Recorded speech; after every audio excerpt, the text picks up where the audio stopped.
పద్ధతిగా వారిని సంబోధిస్తూ ప్రభుత్వానికి సూచనలు ఇస్తూ మాట్లాడుతుంటే మా అక్కలు కూడా కనీసం డిస్టర్బెన్స్ కానీ కనీసం ఒక కామెంట్ కూడా చేయలేదు. కనీసం నన్నేమి ప్రాంప్ట్ కూడా చేయలేదు. మీరు ఇది చెప్పండి అది చెప్పండి అని. అట్లాంటిది ఈరోజు అకారణంగా ఎందుకు నోరు బారేసుకున్నాడో తెలియదు కానీ చాలా అసభ్యంగా హీనాతిహీనంగా ఏ నాయకుడు కాదు ఏ మనిషి కూడా మాట్లాడనంత అసభ్యంగా మీ అక్కలను నమ్ముకుంటే ఇక్కడ నన్ను ముంచిండ్రు మమ్మల్ని ముంచిండ్రు రేపు నీ బతుకు కూడా జూబ్లీ బస్ స్టాండ్ అవుతుందని మాట్లాడిన నికృష్టమైన మాట ఏదైతే ఉందో తప్పకుండా రేవంత్ రెడ్డి వెంటనే తెలంగాణలోని ఆడబిడ్డలందరికీ క్షమాపణ చెప్పాలి. ఎందుకంటే ఈ అవమానం జరిగింది ఒక సబితక్కకు సునీతక్కకు లక్ష్మక్కకు కాదు. ఈ అవమానం జరిగింది తెలంగాణలోని ఆడబిడ్డలందరికీ. మహిళల్ని నమ్ముకుంటే నట్టేట మునుగుతారన్నట్టు మహిళా తల్లుల్ని నమ్ముకుంటే బతుకు బస్టాండ్ అవుతుందన్నట్టు ముఖ్యమంత్రి మాట్లాడిన మాట ఏదైతే ఉందో నిజంగా కూడా హేయం శోచనీయం. నిజంగా ఒక ముఖ్యమంత్రి స్థాయికి తగని మాట. ఇలా నిజంగా ఈ ముఖ్యమంత్రి అన్ఫిట్ ముఖ్యమంత్రి, ఆ పదవిలో కూర్చోవడానికి తగని ముఖ్యమంత్రి.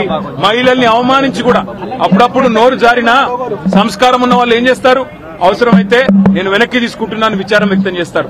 ఇంత అహంకారం ఇంత కండకౌరంతో ఈరోజు ఆడబిడ్డల్ని వారిని అవమానించిన ముఖ్యమంత్రికి తప్పకుండా తెలంగాణ ఆడబిడ్డల ఉసురు తాకుతుంది. ఈ వైఖరి మార్చుకో, పద్ధతి మార్చుకో. వారు అక్క సునీతక్క గాని సబితక్క గాని లక్ష్మక్క గాని స్వంతంగా కష్టపడి ప్రజల్లో తిరిగి పరపతితో ఇవాళ 5 సార్లు 6 సార్లు గెలిచొచ్చిన వాళ్ళు. ఎవరు కూడా నీలాగా ఇష్టం వచ్చినట్టు రాజకీయ విన్యాసాలు చేసి వచ్చిన వాళ్ళు కాదు.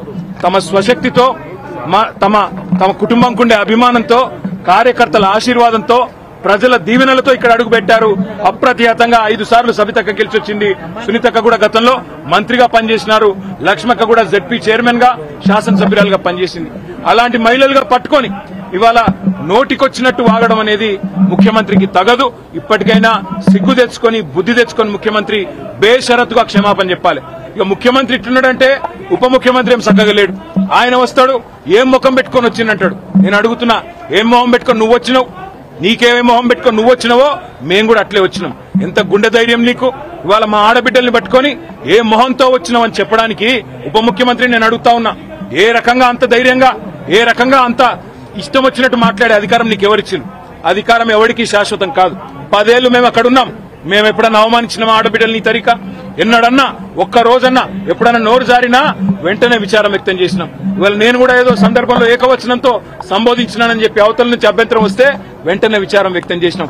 అది కేసీఆర్ మాకు నేర్పిన సంస్కారం. మరి నీకెవరు చదువు చెప్పిండ్రో ఎవరు సంస్కారం నేర్పిండ్రో నాకు తెలియదు కానీ తెలంగాణ ఆడబిడ్డలన్నీ గమనిస్తున్నారు. ఇప్పటికే నువ్వు చేసిన మోసాలతో విసిగిపోయి ఉన్నారు. ఇలా మా ఆడబిడ్డలకు జరిగిన అవమానం వాళ్ళిద్దరికి ముగ్గురికి జరిగింది కాదు. ఇది తెలంగాణ ఆడతల్లులకు జరిగిన ఆడబిడ్డలకు జరిగిన అవమానం. వాళ్ళ ఉసురు నీకు ఖచ్చితంగా దాక్తుంది. సిగ్గు తెచ్చుకో, బుద్ధి తెచ్చుకో, కొద్ది జ్ఞానం తెచ్చుకొని ఇకనైనా క్షమాపణ చెప్పు. చెప్పకపోతే తప్పకుండా దీనికి ఇంత కూడా అనుభవిస్తామని చెప్పి రేవంత్ రెడ్డిని అదేవిధంగా ఉప ముఖ్యమంత్రిని నోటికొచ్చినట్టు వాగడం కాదు. దయచేసి ఇకనైనా సమయంతో వ్యవహరించండి, లేకపోతే ఊరుకోమనే మాట కూడా వారికి విజ్ఞప్తి చేస్తూ థ్యాంక్ యూ.